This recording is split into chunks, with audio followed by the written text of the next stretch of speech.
अस्सलाम वालेकुम दोस्तों, आज हम आपको ऐसे यूरोपियन मुल्क की सैर करवाने जा रहे हैं जो एक ज़माने में मुसलमानों के पास 800 साल रहा।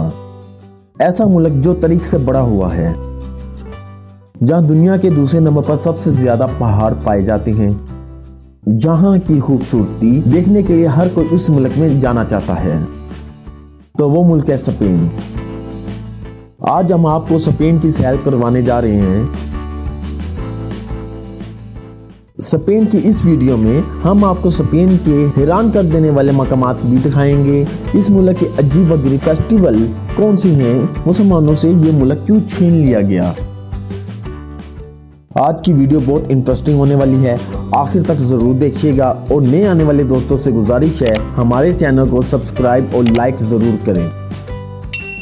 चलिए अब निकलते हैं स्पेन के एक शानदार सफर पर। सबसे पहले आपको बता दें, स्पेन का ऑफिशियल नाम किंगडम ऑफ स्पेन है। स्पेन की सरहदें पुर्तगाल, जिब्राल्टर, मराकेश, एंडोर्वा और फ्रांस के साथ मिलती हैं। इसके एक तरफ मेडिटेरियन सी है और दूसरी तरफ अटलांटिक सी है। इस मुल्क की कुल आबादी 4 करोड़ 70 लाख है। यहाँ के 80% लोग शहरों में रहते हैं, जबकि 20% लोग गाँव में आबाद हैं।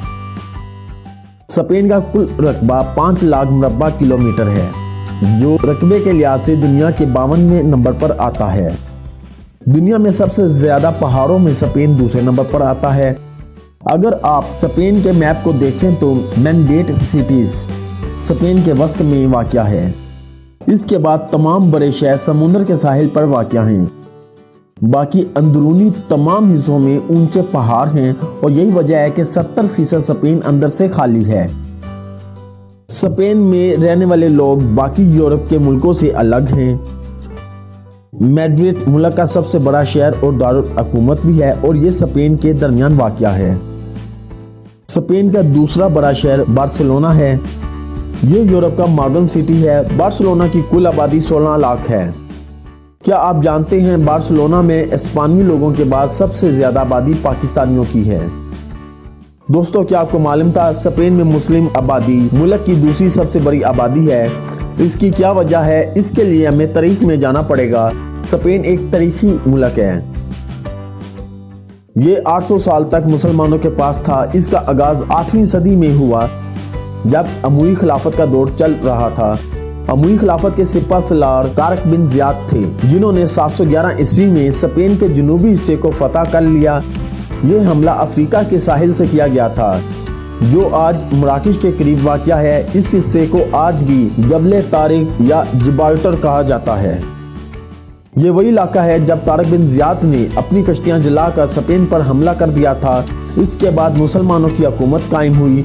आज का स्पेन उस वक्त अंदलस था, जिसका दारुल हुकूमत कर्तबा था। इस शहर का नाम स्पानिया रख दिया। दरिया के दोनों किनारों पर मीनार तमीर करवाए। इसमें से एक मीनार आज भी मौजूद है।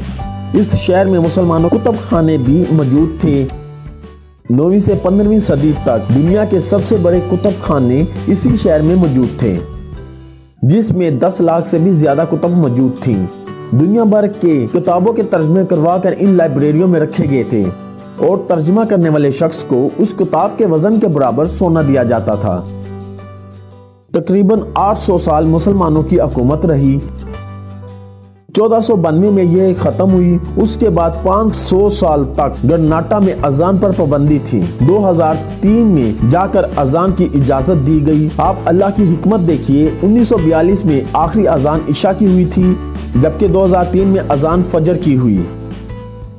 जहां से अजान का सिलसिला रुका था, अल्लाह ताला ने वहीं से शुरू किया।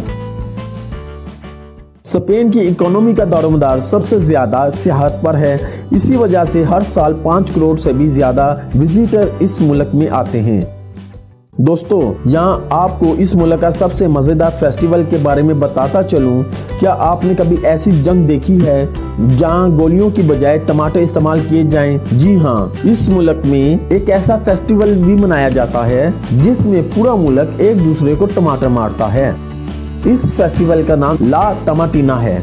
आप सोच रहे होंगे इससे रिस्क भी ज़ाया होता होगा, पर ऐसा नहीं है क्योंकि ये वो टमाटर हैं जो बहुत गैर मियारी और इंसानों के खाने के काबिल नहीं होते। आमतौर पर इस फेस्टिवल का आगाज़ अगस्त के आखिरी हफ्ते में किया जाता है। आप अगर स्पेन जाएं तो इस फेस्टिवल को ज़रूर अटेंड कीजिएगा।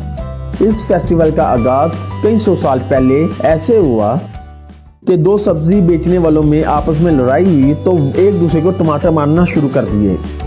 इसके बाद हर साल पूरा मुल्क एक दूसरे को टमाटर मारता है। दोस्तों, क्या आप जानते हैं कि कोलंबस को भी स्पेन में दफनाया गया था, लेकिन कोलंबस की बीवी मारिया अपने खामन कोलंबस की लाश डोमिनिका ले गई। 1975 में हुकूमत ने इस लाश को कीविया में दफन कर दिया। 1898 में कोलंबस की लाश फिर निकाली गई और स्पेन ले आए। 2002 में दोबारा कब्र की खुदाई की गई। कोलंबस की बाकियात का DNA किया गया, जिससे पता चला कि ये वाकई कोलंबस की ही बाकियात हैं। इसके बाद कोलंबस की इस बाकियात को जलाकर हवा में उड़ा दिया गया। ये वही कोलंबस था जिसने अमेरिका दरियाफ्त किया था। स्पेन की ऑफिशियल ज़बान स्पेनिश है। ये ज़बान पूरी दुनिया में सबसे ज़्यादा बोली जाती है। एक रिपोर्ट के मुताबिक 20 मुल्कों में 486 मिलियन लोग बोलते हैं। स्पेन में शराब और फहाशी आम है। इसके अलावा आपको गंदगी या कचरा बिल्कुल भी नजर नहीं आएगा। स्पेन की GDP 1.42 ट्रिलियन डॉलर है और यहाँ पर रहने वाले लोगों की सालाना आमदनी $40,000 है, जो पाकिस्तानी 1 करोड़ 14 लाख रुपए के बराबर है। इस मुल्क में इस्तेमाल होने वाली करेंसी यूरो है, जो पाकिस्तानी 333 रुपए के बराबर है। अगर इनके मजहब की बात करें तो इस मुल्क में क्रिश्चियनिटी सरकारी मजहब है और मुल्क का दूसरा मजहब फुटबॉल है। जी हाँ, इस मुल्क का फुटबॉल का शौक जुनून की हद तक है। 2010 में ये मुल्क फीफा वर्ल्ड कप भी जीत चुका है। दोस्तों, क्या आप जानते हैं इस मुल्क में दोपहर के खाने के बाद केलूला भी किया जाता है। मतलब 3 घंटे के लिए दुकानें बंद कर दी जाती हैं और सब आराम से सोते हैं। इस कानून से फायदा ये हुआ कि मुल्क के लोगों की सेहत में नुमाया बेहतरी आई। स्पेन के लोग बाकी यूरोप के लोगों की निस्बत बहुत अच्छी होती हैं। आप किसी से रास्ता पूछे, हो सकता है कि आपको उस मुकाम तक छोड़कर आए। दोस्तों, स्पेन दुनिया के उन ममालिक में आता है जिसके कौमी तराने में एक भी लफ्ज नहीं है, बल्कि सिर्फ और सिर्फ म्यूजिक है। स्पेन में पाकिस्तानियों की तादाद 1 लाख के करीब है, जो ज्यादातर बार्सिलोना के शहर में रहते हैं। दोस्तों, क्या आप जानते हैं 20 से भी ज्यादा ममालिक में स्पेनिश जबान बोली जाती है और एक अंदाजे के मुताबिक दुनिया में 580 मिलियन लोग स्पेनिश बोलते हैं। स्पेन का लिटरेसी रेट 98% है, मतलब सब ही पढ़े लिखे हैं। स्पेन एक तरक्की याफ्ता मुल्क है जिसकी मईशत ज़राअत, सन्नत, सियाहत और सर्विस सेक्टर पर मुनहसर करती है। टूरिज्म स्पेन की मईशत का सबसे अहम हिस्सा है, क्योंकि इसकी तारीखी यादगारें, खूबसूरत साहिल और सकाफती तकरीबात दुनिया भर से सियाहों को अपनी तरफ खींचती हैं। दोस्तों, क्या आप जानते हैं दुनिया में स्पेन मोस्ट विजिटिंग कंट्री के लिहाज से दूसरे नंबर पर आता है। 2024 की रिपोर्ट के मुताबिक 9 करोड़ 40 लाख लोगों ने इस मुल्क का विजिट किया, जबकि पहले नंबर पर फ्रांस है। बुक ऑफ रिकॉर्ड के मुताबिक दुनिया का पहला रेस्टोरेंट 1725 में स्पेन के शहर मैड्रिड में खोला गया, जो अब लोगों के रश से बड़ा रहता है।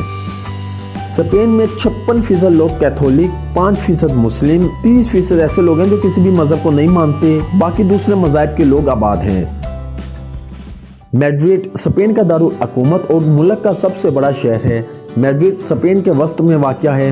ये शहर साफ सुथरा और बहुत खूबसूरत है। इस शहर में आपको हिस्टोरिकल आर्किटेक्चर सबसे ज्यादा नजर आएगा। मैड्रिड की तारीखी गलियां बहुत खूबसूरत हैं। एक से बढ़कर एक खूबसूरत बिल्डिंग आपको देखने को मिलेगी। मैड्रिड स्पेन का इक्तसादी मरकज है और यहाँ मुख्तलिफ कंपनीज के हेड ऑफिस भी मौजूद हैं।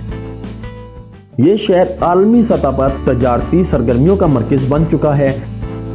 इस कंट्री की नाइट लाइफ भी इसी वजह से फेमस है। सारी रात क्लब और शराब खाने खुले रहते हैं। यहाँ के लोग ना तो ज्यादा अमीर होते हैं और ना ही ज्यादा गरीब हैं।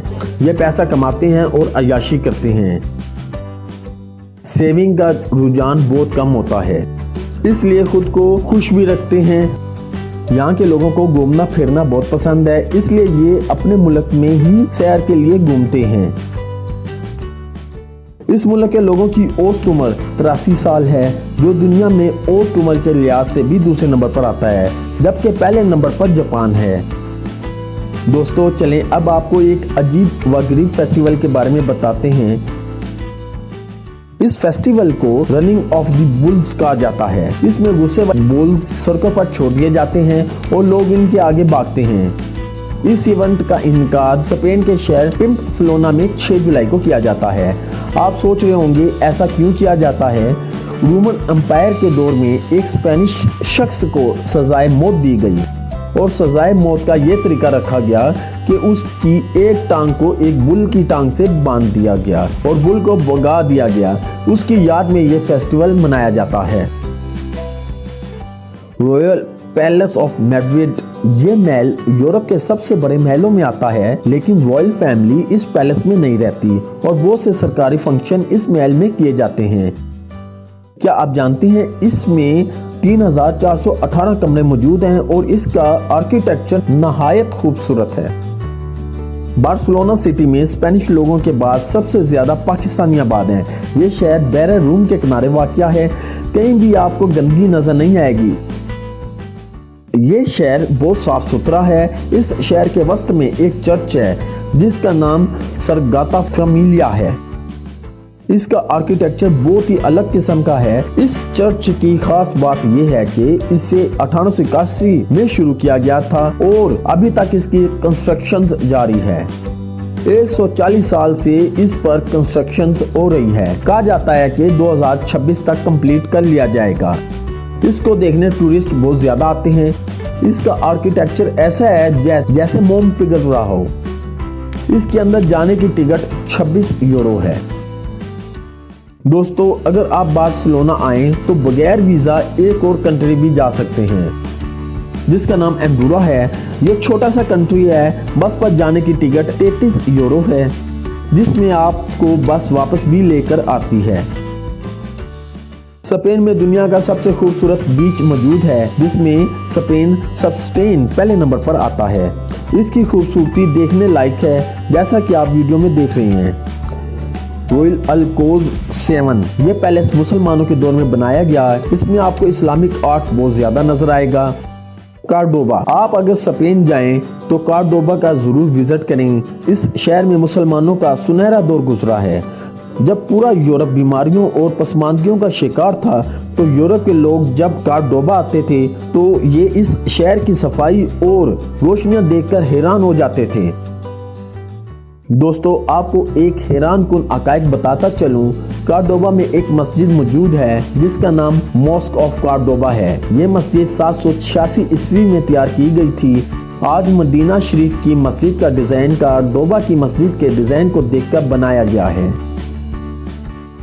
ग्रेनाडा स्पेन का एक कदीम शहर है जहाँ मुसलमानों की तारीख सबसे ज्यादा है। एक जमाना था स्पेन का बहुत बड़ा हिस्सा मुस्लिम कंट्री था। ग्रेनाडा में आपको मुस्लिम आर्ट सबसे ज्यादा नजर आएगा। मुल्क में सड़कों का बेहतरीन जाल मौजूद है। यूरोप के लोग सबसे ज्यादा पब्लिक ट्रांसपोर्ट पर सफर करना पसंद करते हैं।